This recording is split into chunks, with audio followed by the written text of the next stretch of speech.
Salut tout le monde, bienvenue sur ma chaîne Lorenzo High Tech. Comme c'est pas dans le titre, aujourd'hui on va parler de Oppo, de deux entrées de gamme qui ont été annoncées pendant le mois d'août et ça y est, ils sont disponibles à la vente. C'est des smartphones qui coûtent moins de 200 €, on est à 179 € pour le Oppo A16 classique et on est à 200 € pile pour le A16s NFC. Je vous dis tout de suite, je vous parle de ces deux smartphones dans cette vidéo parce qu'ils ont pratiquement les mêmes caractéristiques. La seule chose qui les différencie entre les deux, c'est le NFC, d'où le nom Oppo A16s NFC. Donc du coup, je vais vous parler de ces deux smartphones, mais avant de commencer la vidéo, si vous n'êtes toujours pas abonné à ma chaîne YouTube, abonnez-vous, elle est 100% high-tech.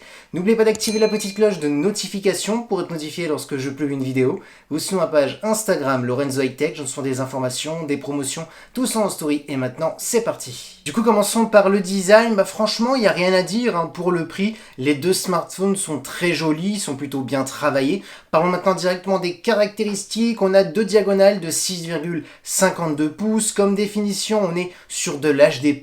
Comme technologie d'écran, on est sur de l'LCD. Et en termes de taux de rafraîchissement, on est sur du 60 Hz. Concernant la caméra frontale, on est sur du 8 mégapixels. Alors là, je vous cache pas que je suis un petit peu déçu hein, de Oppo dans les entrées de gamme, parce que je trouve qu'ils sont vachement à la traîne hein, par rapport aux concurrents qui dominent actuellement un petit peu le marché. Je parle de Xiaomi, notamment Realme. Là, ce qui me déçoit un petit peu, je vous cache pas, vous savez bien que je suis honnête hein, sur ma chaîne YouTube, je dis vraiment tout ce que je pense, c'est la définition de l'HD+. En 2021, même sur un entrée de gamme, là c'est vraiment très très bas. Tout le monde met minimum du Full HD, Full HD+, en plus on a du LCD, parce que souvent les marques chinoises mettent de l'AMOLED et une petite définition de l'HD+. Là on n'a ni de l'AMOLED, ni une bonne définition, donc là je suis un petit peu déçu hein, de ces deux Oppo. Concernant le dos du smartphone, c'est comme la face avant, le design est plutôt joli pour un smartphone qui commence à 179 € ou 200 €.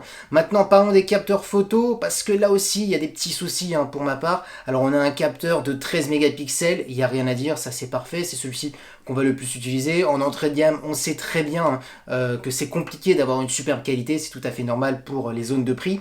Maintenant, ce que je suis un petit peu déçu, c'est parce qu'on a un capteur monochrome et un capteur macro de 2 mégapixels. Le capteur de 2 mégapixels, c'est vraiment très compliqué hein, à traiter l'image. La qualité est souvent médiocre. Jusqu'à maintenant, on n'a jamais été surpris hein, par rapport à n'importe quelle marque lorsqu'on met du 2 mégapixels.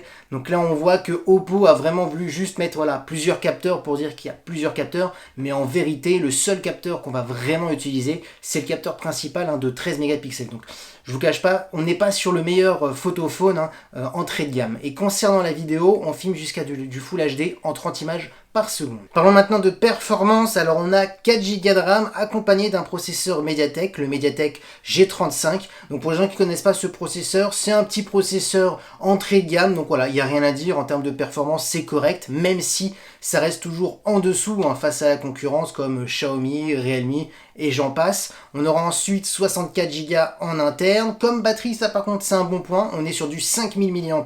Ça c'est intéressant parce que souvent, les personnes qui recherchent un petit entrée de gamme, souvent la grosse caractéristique qui est vraiment la plus importante, c'est la batterie, l'autonomie. Donc là, c'est un bon point. Et en termes de connectivité, on a de la Wi-Fi 5, du Bluetooth 5, une prise jack pour les amoureux des casques filaires et du type C pour le recharger. Du coup, mon avis sur les deux Oppo, hein, le Oppo A16 et le Oppo A16s NFC, pour ma part, il est très négatif. Hein, je vous cache pas déjà d'avoir deux modèles où on a juste une seule différence, c'est le NFC qui change, c'est un petit peu bête. J'aurais préféré avoir juste le modèle à 200 € avec du NFC. Et bien entendu, j'aurais peut-être préféré un smartphone qui coûte un peu plus cher si Oppo aurait mis par exemple de la 5G, parce qu'on est sur de la 4G, donc bon, parce que maintenant les entrées de gamme commencent à avoir de la 5G, donc j'aurais aimé avoir de la 5G. Ensuite surtout la grosse caractéristique qui me choque un petit peu pour 2021, la définition de l'HD+. En termes d'écran, franchement, de l'HD+, j'aurais aimé avoir au moins du Full HD. En plus, on a du LCD, donc maintenant les concurrents, ils y vont fort. En Xiaomi et Realme, on a souvent de l'AMOLED, on a souvent du Full HD+. Donc là, Oppo, je trouve qu'ils sont vraiment à la traîne, surtout aussi en termes de performance. Donc on voit quoi là, il y a vraiment des moins un peu partout. Et surtout, les deux smartphones où on a une petite différence de prix juste parce qu'on a du NFC, c'est un petit peu dommage aussi de concevoir deux modèles, un sans NFC, un avec NFC. Autant faire un seul modèle et voilà, et pas compliquer les choses. Donc je suis un petit peu, voilà, j'ai un avis vraiment très négatif parce que même si quelqu'un n'est pas à la recherche de toutes les dernières technologies, c'est pas le meilleur entrée de gamme sur le marché. Et voilà, la vidéo est terminée, j'espère qu'elle vous a plu. Si c'est le cas, n'oubliez pas le petit pouce like, de vous abonner sur cette chaîne YouTube et d'activer la petite cloche de notification pour être notifié lorsque je publie une vidéo. Aussi sur ma page Instagram, Lorenzo High Tech, je me sois des informations, des promotions, tout ça en story. Et maintenant je vous dis à très bientôt.